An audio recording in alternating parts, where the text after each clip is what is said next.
Hi everyone, it's Natalie and welcome back to my channel. Today I'm going to be recommending some books with Latinx/Hispanic representation. I have made sure that all of the books on this list have both a Latinx author and Latinx protagonists. I kind of wanted to make this video because I haven't really made a video specifically highlighting Latinx representation, especially considering that I'm Latinx. So let's get into it. The first one, of course, is going to be an Anna Marie McLemore book, and that is Wild Beauty. If y'all have been here on this channel for any length of time, y'all know I have an Anna Marie McLemore agenda, and that agenda is that everyone should read their books. But as much as I love Anna Marie McLemore, you're going to see me struggle to describe their books. So in this one, we follow the No Me Olvides cousins who take care of this very lush and beautiful garden. And I believe one day suddenly from this garden appears this boy that none of them really know, and none of them really know where he came from and why he's here. But the thing that makes him especially interesting is because the No Me Olvides family is cursed so that anyone a woman loves too deeply in this family disappears. And so the grandmothers of this family start thinking and hoping that the men they have loved before will start reappearing again. That's the best I can do to describe this. Honestly, it's been a while since I've read it, but I wanted to highlight this one because I don't think it's mentioned that much on BookTube, and I love it a lot. So this is the first one. And oh boy, I forgot to mention that there is an actual structure to these recommended books. First, I'm going to talk about some of my favorites. Then I'm going to be talking about some 2021 releases that I've read and really enjoyed. And then I'm going to close it off with some more underrated books that I don't think are talked about that much on BookTube. The next book I'm recommending is Don't Date Rosa Santos by Nina Moreno. Again, this one has a love curse because apparently I'm just into those. So in this one, we follow Rosa Santos, who is kind of grappling both with the hidden past of her family, which doesn't really discuss its Cuban roots. And she's also dealing with this curse of her family, which is essentially that the women kind of inevitably fall in love with men who are like seafarers of some kind. They're into the sea, sailing, etc. But all these men inevitably disappear. And so when Rosa meets this mysterious sailor, she's kind of worried about what's going to happen there. So I would highly recommend this book. The cover, it's kind of cutesy, and the story I feel like is a bit more serious, but if you're okay with kind of that blend of more seriousness with elements of a YA contemporary romance, then I think you'll enjoy this. The next book I'm recommending is Each of Us a Desert by Mark Oshiro. And I'm going to be putting this book down for a moment so that I can read the summary from my phone because I'm terrible at describing it. Shotil is destined to wander the desert alone, speaking her troubled village stories into its arid winds. Her only companions are the blessed stars above and enigmatic lines of poetry magically strewn across dusty dunes. Her one desire, to share her heart with a kindred spirit. One night, Zoe's wish is granted in the form of Amelia, the cold and beautiful daughter of the town's murderous mayor. But when the two set out on a magical journey across the desert, they find their hearts could be a match. If only they can survive the nightmare-like terrors that arise when the sun goes down. So I would recommend this not only if you're looking for a book that has a sapphic relationship at the heart of it, but also if you're looking for a book that's about storytelling, about the stories we tell ourselves, the stories we tell others. And if you're looking up for a story that kind of also explores faith, what do we believe in, how does what we believe in affect our decisions and stuff like that, it's honestly such a wonderful novel that I think more people need to be reading. So now I'm going to be talking about some 2021 releases that y'all should definitely check out because they were so good. The first one is 1500 Miles from the Sun by Johnny Garza Villa. In this one, we follow this boy who is closeted, but one night when he's drunk, he comes out on Twitter, and so things for him at school kind of change after that. However, his dad still doesn't know that he's gay. He hasn't found out about this, and he's trying to figure out what to do about that. And while this is happening, he starts connecting with a boy online who lives in LA.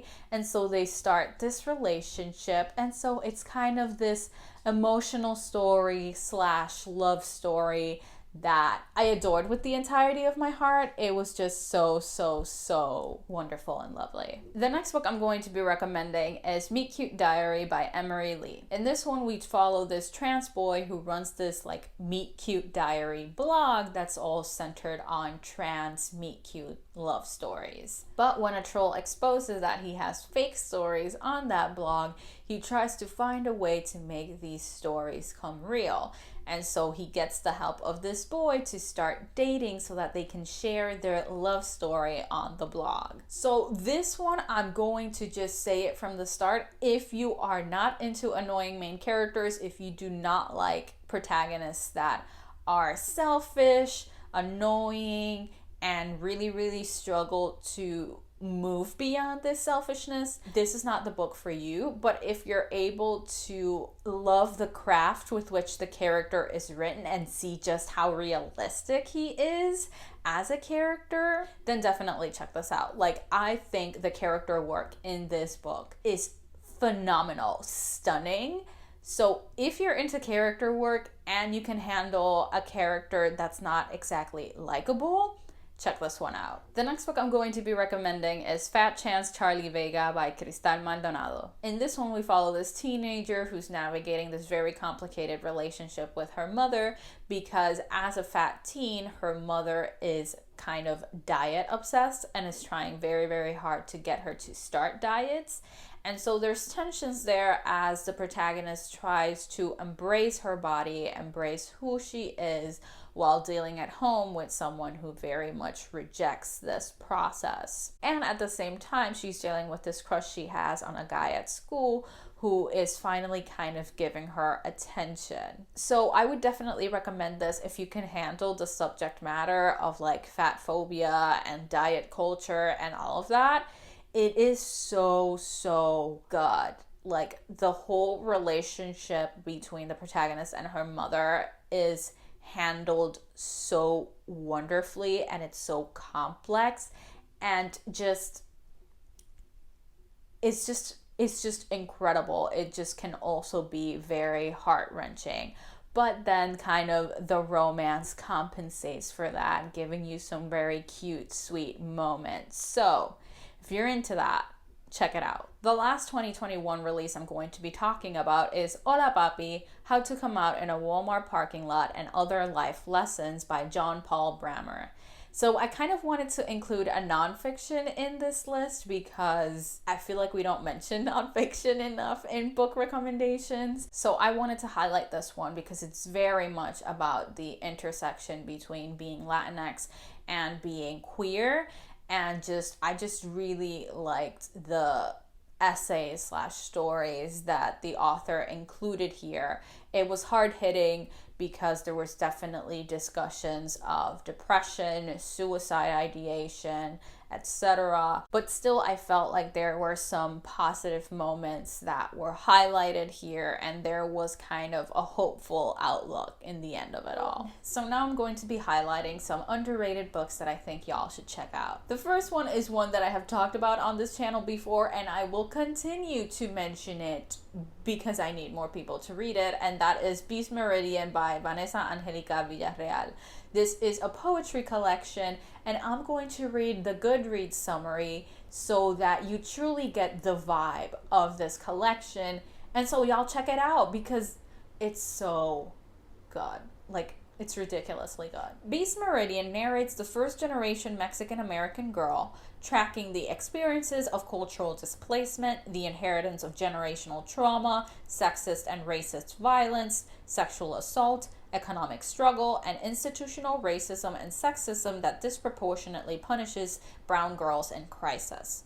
Narrated by a speaker in mourning marked as an at-risk juvenile, psychologically troubled, an offender, expelled and sent to alternative school for adolescents with behavioral issues, and eventually a psychiatric hospital, she survives the school-to-prison pipeline, the immigrant working-class condition, grueling low-pay service jobs, conservative classism against Latinos in Texas, queerness, assimilation, and life wrapped up in frivolous citations, fines, and penalties. Like, y'all, doesn't that just sound obviously harrowing, but also incredible? Yes, and you should definitely check it out. You will not regret it. The next book I'm going to be talking about is Written in Starlight by Isabel Ibanez. Okay, this is the sequel, full disclosure. I still haven't read it yet, but I wanted to just kind of show it off anyway. But let me read the summary of the first book because I am a disaster at describing any kind of fantasy book. Ximena is a decoy condesa, a stand-in for the last remaining Illustrian royal. Her people lost everything when the usurper, Adok, used an ancient relic to summon ghosts and drive the Illustrians from La Ciudad. Now Ximena's motivated by her insatiable thirst for revenge and her rare ability to spin thread from moonlight. When Adok demands the real Condesa's hand in marriage, it's Ximena's duty to go in her stead. She relishes the chance, as Illustrian spies have reported that Adok's no longer carrying his deadly relic. If Ximena can find it, she can return the true aristocrata to the rightful place. She hunts for the relic, using her weaving ability to hide messages in tapestries for the resistance.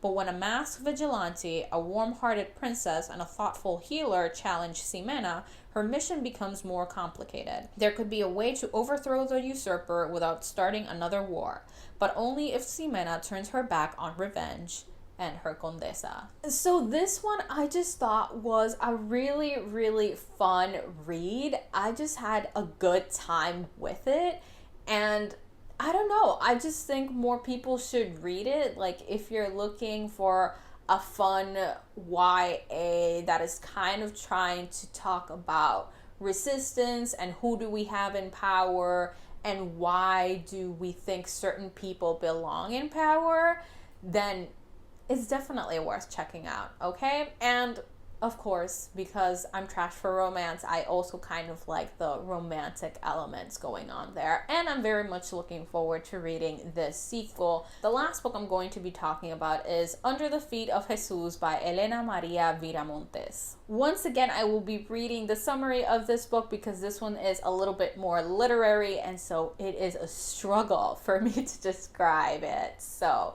let's get into that. At the center of this powerful tale is Estrella, a girl about to cross the perilous border to womanhood.